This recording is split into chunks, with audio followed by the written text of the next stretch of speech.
दोस्तों, क्या आपके दिमाग में ऐसा कुछ आया है कि जिस तरह प्रत्येक आसमान की ओर उछाली गई चीज धरती पर आकर गिर जाती है, तो क्या कभी हमारा चांद धरती पर आकर गिर जाए तो क्या होगा। आपने शायद इसकी कल्पना भी नहीं की होगी, लेकिन अगर ऐसा हुआ तो क्या कुछ हो सकता है, जानकर आपके रोंगटे खड़े हो जाएंगे। तो चलिए आज की इस वीडियो में जानते हैं कि अगर ऐसा हुआ तो क्या होगा। दोस्तों, अगर किसी वजह से चांद की गति आधी हो जाती है तो शायद एक साल के अंदर चंद्रमा हमारी पृथ्वी से टकरा जाएगा। आइए इस पूरे साल को महीने में बांटकर पूरी घटना को बेहतरीन तरीके से समझते हैं। और क्या होगा अगर चांद हमारी पृथ्वी पर आ गिरे। पहला महीना, 3,84,000 किलोमीटर से 2,00,000 किलोमीटर तक का सफर।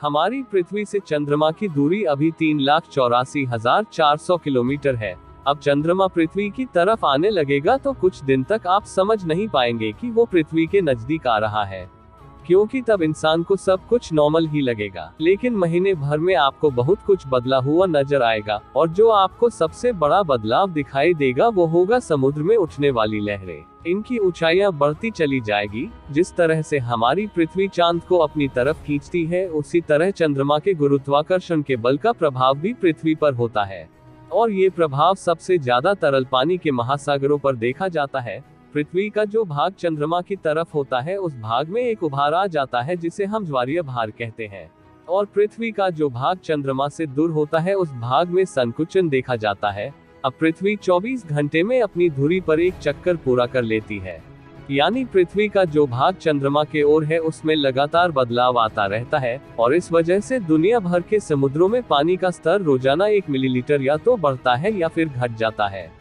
इसी प्रक्रिया को हम ज्वार भाटा कहते हैं, और इसी वजह से समुद्र में लहरें चलती रहती हैं। दोस्तों, जब चांद पृथ्वी के नजदीक आने लगेगा तो पृथ्वी का जो हिस्सा उसकी तरफ होगा, उस हिस्से में समुद्री लहर की ऊंचाइयां बढ़ने लगेगी। सिर्फ एक महीने के अंदर चंद्रमा पृथ्वी की आधी दूरी तय कर चुका होगा, जिससे अब समुद्र की लहर में उठने वाली ऊंचाई 4 मीटर यानी कि 13 फीट के बराबर हो जाएगी, जिससे मुंबई, कलकत्ता समेत दुनिया भर में जो भी शहर समुद्र के किनारे बसे होंगे उनमें भयंकर बाढ़ आ जाएगी, और तब लोग अपने अपने शहरों को छोड़कर भागना आरंभ कर देंगे। दूसरा महीना, 2,00,000 किलोमीटर से 1,33,000 किलोमीटर तक का सफर। जैसे जैसे चांद पृथ्वी की तरफ बढ़ना शुरू करेगा, ये तेजी से पृथ्वी की परिक्रमा पूरी करने लग जाएगा, जिस वजह से इसकी पृथ्वी की तरफ आने की गति धीमी हो जाएगी। दूसरे महीने तक चंद्रमा पृथ्वी तक आने की 75% की दूरी तय कर लेगा, और इस दौरान पूरे विश्व की अर्थव्यवस्था डगमगा चुकी होगी, क्योंकि समुद्र से उठने वाली लहरों की ऊंचाई अब 10 मीटर यानी 33 फीट तक ऊंची हो चुकी होगी। इसकी वजह से तटीय शहर पूरी तरह से तबाह हो जाएंगे। यहाँ रहने वाले करीब 1 अरब से ज्यादा लोग इन शहरों को छोड़कर ऊंचे इलाकों में भाग चुके होंगे। ऊंचे इलाकों में अचानक से इतने सारे लोगों की भीड़ हो जाने की वजह से संसाधनों और भूखमरी की समस्याएं उत्पन्न हो जाएंगी। आज पूरी दुनिया में 75% नेट की व्यवस्था केवल समुद्र में बिछी फाइबर ऑप्टिक्स तारों से चलती है, और इनके स्टेशन समुद्र किनारे बसे शहरों में हैं। और जब समुद्री लहरें तटीय शहर को तबाह करेगी तो जाहिर है कि इंटरनेट की सर्विस भी रुक जाएगी, और साथ ही समुद्र से निकाले जा रहे तेल और गैस पाइपलाइनें भी बंद हो जाएंगी। ऊर्जा की इस कमी के कारण शहर शमशान घाट के अंधेरों की तरह दिखाई देने लग जाएंगे। तीसरा महीना, 1,33,000 किलोमीटर से 1,00,000 किलोमीटर तक का सफर। अब तक आई मुसीबतों के बाद भी इंसान ने अपना इसी तरह से अस्तित्व बचा रखा है, लेकिन तीसरे महीने में हमारी असल तबाही अब आरंभ हो जाएगी, क्योंकि अब तक चंद्रमा पृथ्वी के इतने करीब पहुंच चुका होगा कि मानव द्वारा मौसम और जीपीएस की जानकारी के लिए छोड़े गए पृथ्वी के चारों ओर घूमने वाले सैटेलाइट भी चंद्रमा के गुरुत्वाकर्षण से प्रभावित होकर बिखरने लग जाएंगे।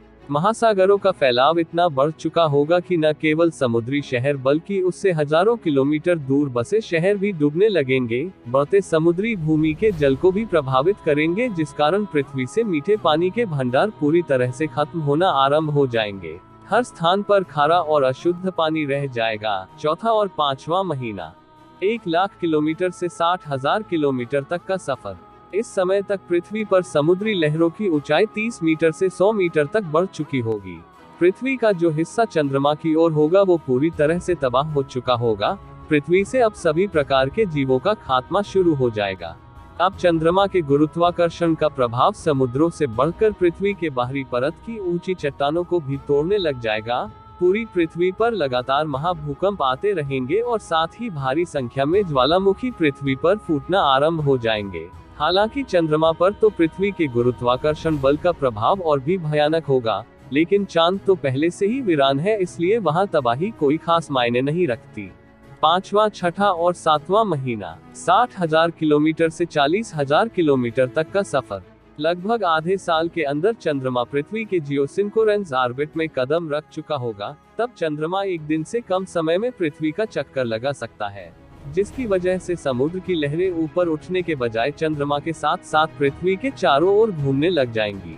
चंद्रमा के सामने वाली पृथ्वी पूरी तरह से समुद्र में डूब जाएगी और चंद्रमा से विपरीत दिशा वाली पृथ्वी समुद्र से बाहर होगी।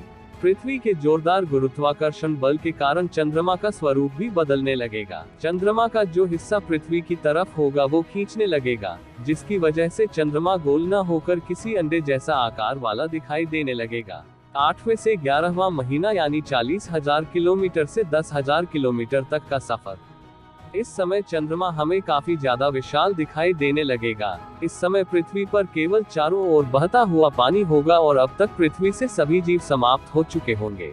लेकिन हाँ, बैक्टीरिया और सूक्ष्म जीवों में अभी भी जीवन शेष है। पृथ्वी पर फूटते ज्वालामुखी के राख आकाश को पूरी तरह से ढक लेगी और इस वजह से सूरज की गर्मी अब पृथ्वी तक नहीं पहुंचेगी और चारों ओर भयानक ठंड का राज होगा। और अगर ऐसे में सूरज दिख भी गया तो चंद्रमा बार बार सूरज के सामने घूमता हुआ दिखाई देगा, जिससे पृथ्वी पर एक से अधिक बार सूर्य ग्रहण प्रत्येक दिन में दिखाई देंगे।